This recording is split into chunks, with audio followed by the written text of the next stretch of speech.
Olá, meu nome é Gustavo Amorim Santos.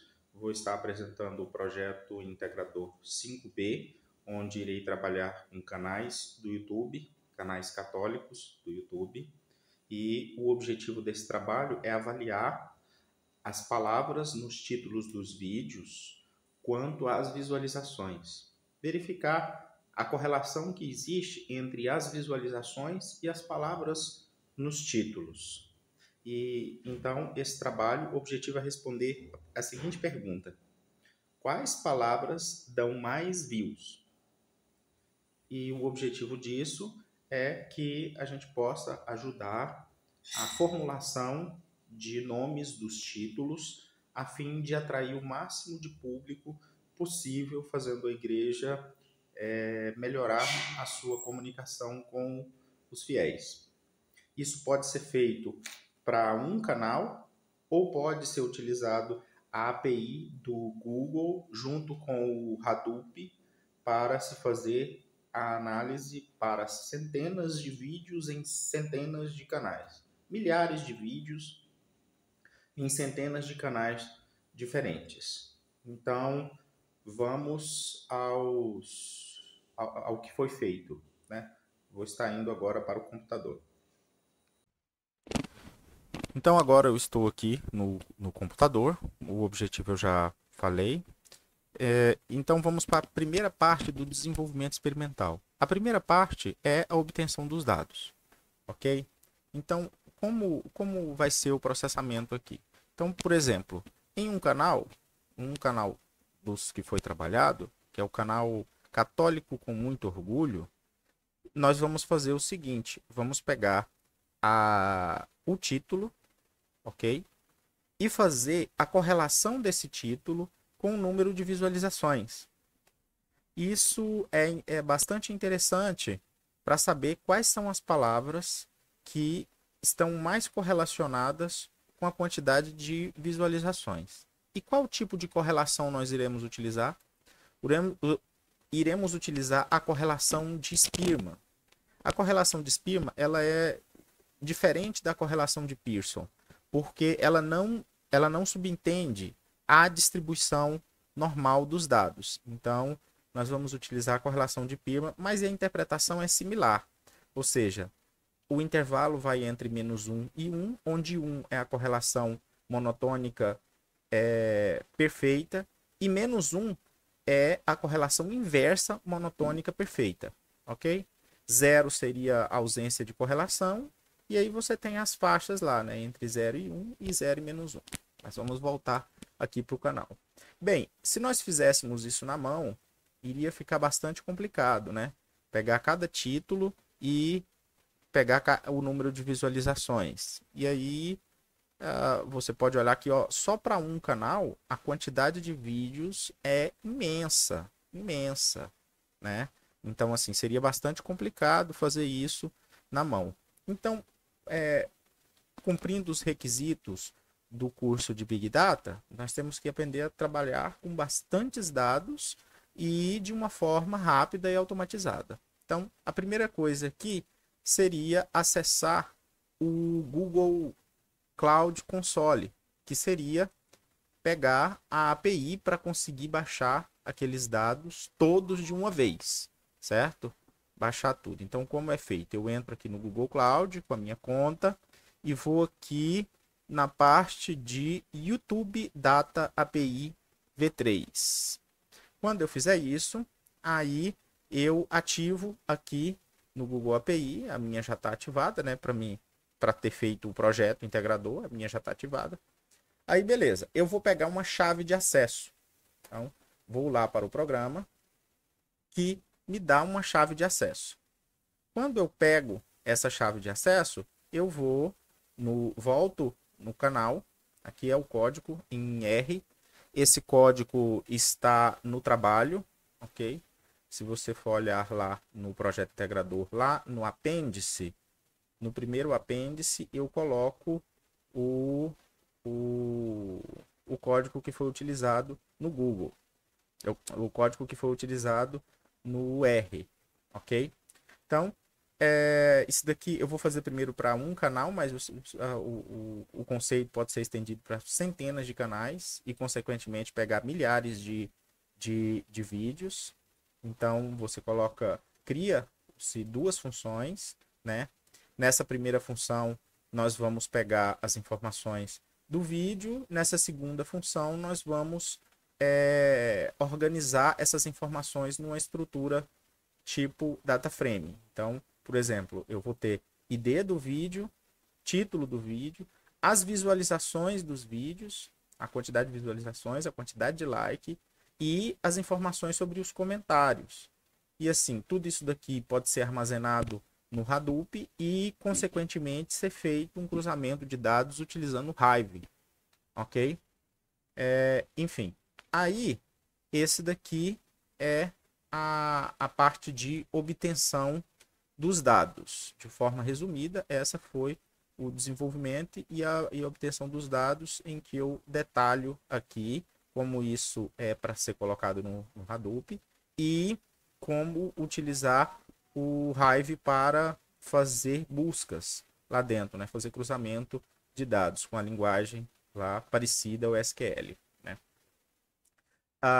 Agora eu vou para a parte de metodologia estatística, que como foi feito o processamento de linguagem. Então, a primeira coisa que nós vamos fazer aqui é o processamento dos dados nessa metodologia estatística. Como que isso é feito? Eu vou aqui para o R para mostrar mais ou menos. Então, primeiro pega os títulos.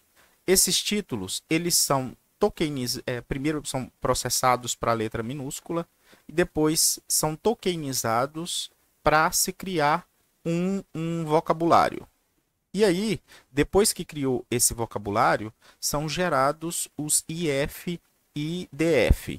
Esse IF e DF, ele tem relação com a frequência que cada palavra aparece no corpus. Então, a técnica TF e DF chama Term Frequency Inverse Document Frequency. E ela é empregada para quê? Para avaliar a importância de cada palavra dentro do título. Esse TF, ele refere à frequência que cada termo em um título específico, enquanto o IDF ajusta essa importância com base na raridade dos termos do corpus total. Esse corpus total seria todos os títulos pegados, por exemplo, de centenas de vídeos, de milhares de vídeos em centenas de canais, ok? O cálculo de TF e IDF, ele é utilizado aqui, né, igual foi mostrado no código, com a função create vocabulário, que é essa daqui. E aí, depois, o que nós obtivemos? Nós obtivemos o score para cada palavra correspondente de cada do corpus total, né? E com isso, nós obtivemos essa tabela, que é a primeira tabela. Então, você tem a palavra e tem o TF e DF score, que seria a mais importante. Então, por exemplo, Papa foi a que apresentou maior importância. Aqui eu coloquei as 10 mais importantes, só para fazer uma análise dentro do tamanho desse trabalho, né? Para que ficasse dentro das dimensões desse trabalho. Então, por exemplo, Papa, do, trailer, conclave, em, pio, cenas, papais, Paulo. Então, essas daqui foram as palavras as 10 primeiras palavras de maior score. Então, após feita esse tratamento e essa organização das palavras mais importantes, foi feita a correlação de Spearman. Essa correlação de Spearman, eu correlaciono as palavras mais importantes, né? Aqui foi colocada na forma de coluna, e o número de visualizações. Tudo isso pelo método de Spearman. Então, usa essa função, né? Aí eu criei essa função maior para calcular essas correlações, né? E daqui eu gero uma tabela de correlações. Coloquei só 10 aqui para ficar dentro do trabalho, né? Então, as palavras. Tivemos várias com correlação significativa positiva, ok? E tivemos algumas com correlações significativas negativas. As positivas significam que À medida que essas palavras aparecem nos títulos, elas possuem mais visualizações, e as negativas são aquelas que aparecem correlacionadas negativamente com o número de visualizações. Agora que entra a fase mais interessante, que é interpretar essas palavras. E para isso nós recorremos até a alguns artigos. E é isso que eu vou passar a explicar agora, né? Explicar como cada palavra influenciou no número de visualizações e tentar atribuir uma explicação para isso. Então, vamos então fazer a nossa análise aqui das palavras, né? Então, as palavras Nossa e Senhora, elas apareceram com uma correlação meio negativa com a quantidade de visualização. E isso sugere que, apesar da relevância religiosa, é claro, né? Os títulos que não destacam aspectos únicos do conteúdo tendem a ser menos eficazes. Esse resultado reforça a necessidade de títulos mais específicos, alinhados com estratégias de marketing digital que destacam conteúdos diferenciados. Essa situação também foi observada por Smith e Chaffee em 2021, que pode ser visto nas nossas referências, né? E por outro lado, altas correlações negativas foram encontradas para cenas, papais e filmes.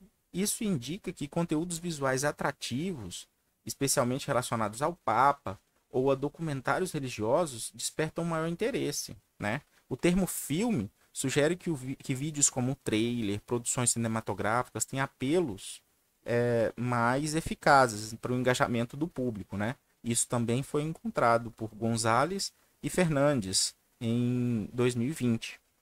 E também, e não menos importante, é claro, a presença de palavras como imagens coloridas digitalmente. Mostrou uma correlação positiva com a visualização dos vídeos. Isso indica que pesquisas em marketing digital apontam que experiências visuais diferenciada é um fator decisivo para o engajamento. Ou seja, é um público que gosta de visões de alta qualidade, né? Que eles têm uma atração por esse tipo de visualização, né? Aqui tem uma informação muito interessante. Os resultados também sugerem que palavras como em, olha só, não contribuem significativamente para o engajamento. Reforça a importância de títulos curtos e objetivos. O fato de em ter uma correlação negativa significa que os títulos mais longos, em que você precisa de muitas palavras para descrever o título, eles são menos atrativos. Isso daqui mostra que estratégias que priorizam palavras relevantes, como trailer, imagens raras, são fundamentais para otimizar o aumento das visualizações dos vídeos nas buscas, conforme práticas da SEO. Isso daqui também foi visto por Sheffer em 2021, mostrando a importância de vídeos curtos, né, nesse caso. E por fim, né, a segmentação do público é outro ponto. Os dados indicam uma divisão entre dois grupos principais: devotos religiosos e consumidores de conteúdos históricos ou artísticos. Essa segmentação pode guiar a criação de títulos que atendam a diferentes interesses, potencializando o alcance dos vídeos. Ok? Então, esses dados são bastante interessantes, certo? São bastante interessantes e bastante úteis para contribuir para que a igreja alcance uma quantidade maior de devotos e consiga trabalhar de forma mais eficiente com essa nova maneira de propagação da informação no meio religioso. Então é isso. Muito obrigado e até a próxima.